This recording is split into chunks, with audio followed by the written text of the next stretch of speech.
All right, let's get right into it. Today we're talking about a Facebook Marketplace scam that is so sneaky, so sophisticated, it can empty your bank account before you even have a clue what's going on. And it all starts with something most of us have done, selling something online. So picture this. You've got an old laptop lying around and you figure, hey, why not sell it? You take a few decent photos, write up a quick description, and post it on Facebook Marketplace. I mean, over 1 billion people use it. Seems easy enough, right? And then, boom, almost instantly, and I mean literally within minutes, you get a message. Someone's interested, they seem super eager, they're polite, and they're ready to buy. They tell you they'll pay for it right now and send over a link to get the payment processed. And it looks perfect. It's a PayPal link, a name you know and trust. What could go wrong? You're just happy you made a sale so fast. So you click the link. And just like that, in the time it takes to refresh a web page, money starts pouring out of your account. We're talking thousands of dollars, just gone. So what on earth just happened?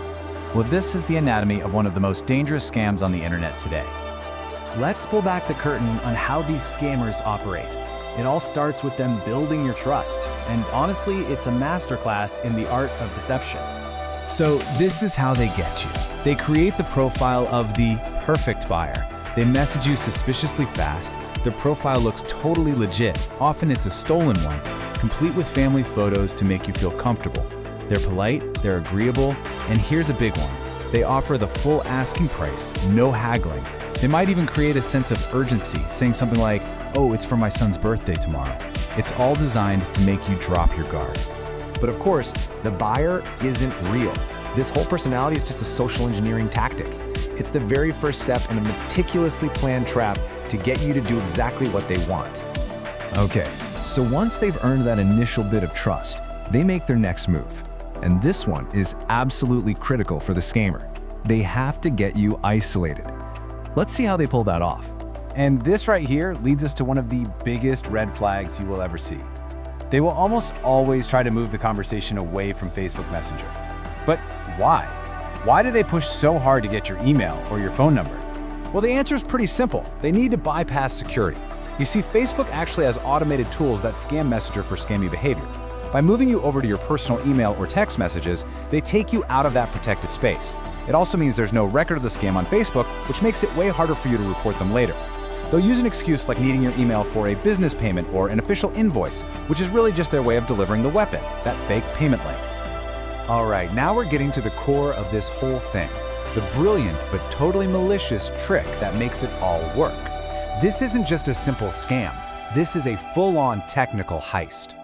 First off, a quick refresher on what we call traditional phishing, right? That's when you get a fake email that tricks you into visiting a fake website to steal your password. Most of us have gotten pretty good at spotting those by now, but what we're talking about here is a whole different animal. And this table just lays out the evolution perfectly. On the left, you've got old school phishing. The goal is to steal your password, and it's usually stopped by multi-factor authentication, or MFA. But on the right, that's the new threat. It's called an adversary-in-the-middle attack, and here, the goal isn't your password, it's to steal your active, logged-in session. Because of that, it bypasses MFA completely. The website you see isn't a cheap knockoff with typos. It's a pixel-perfect, live clone of the real thing. So how does this actually work? Let's walk through it. First, you click that fake PayPal link they sent you. Second, that link doesn't take you to PayPal, it takes you to the scammer's server, which is acting like a secret middleman. Third, and this is the crazy part, that server shows you the real PayPal login page. You are literally interacting with the genuine website.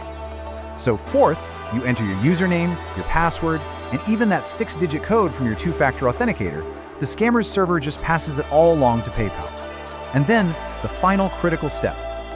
When PayPal confirms it's you and sends back the special session cookie to log you in, the scammer's server snatches it. And just like that, they are now logged in as you, with full access to your account.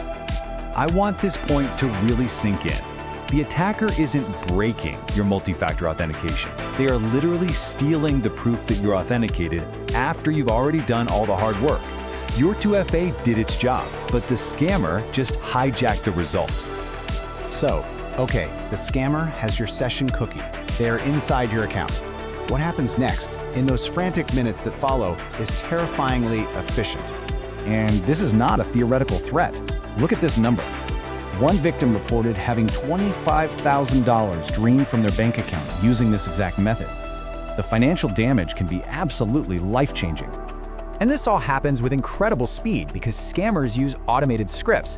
The first thing they do is lock you out. They immediately change your password, your recovery email, everything.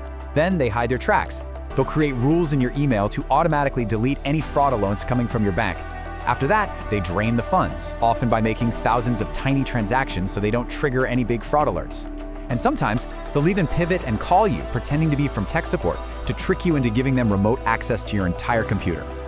I know that sounds absolutely terrifying, but understanding the threat is the first and most important step to defeating it. So now, let's talk about the simple but incredibly powerful rules you can follow to keep yourself safe. These are the red flags that should immediately set off alarm bells in your head. Any pressure to act fast or move the conversation off of Facebook. Anyone asking for your email address to send payment. A buyer who claims they accidentally overpaid and needs a refund. Any refusal to meet in a safe, public place for a local deal. And always check their profile. If it was just created and has almost no friends, that is highly suspicious. So here are the hard and fast rules. Rule number 1, only communicate through Facebook Messenger. I'm serious, never move to text or email. Rule number 2, never click external payment links. Use an approved method on the platform itself, or even better, meet in person and get cash. Rule 3, always verify you got the money by logging into your bank or payment app directly from your own browser or the official app. Never trust an email confirmation. And Rule 4, for any local sales, always meet in a well-lit public place. And look, if the worst happens and you realize you've been scammed, time is absolutely critical. Report the person and the listing to Facebook, call your bank's fraud department, and file a police report immediately. You need to create that paper trail as quickly as possible. You know, at the end of the day, these scams prey on our natural trust and our desire for a quick, easy transaction. It really leaves us with one last chilling question to think about. In the world of online marketplaces, how can you ever be sure the person who's buying your item isn't actually trying to buy you, your access, your data, and ultimately, your money?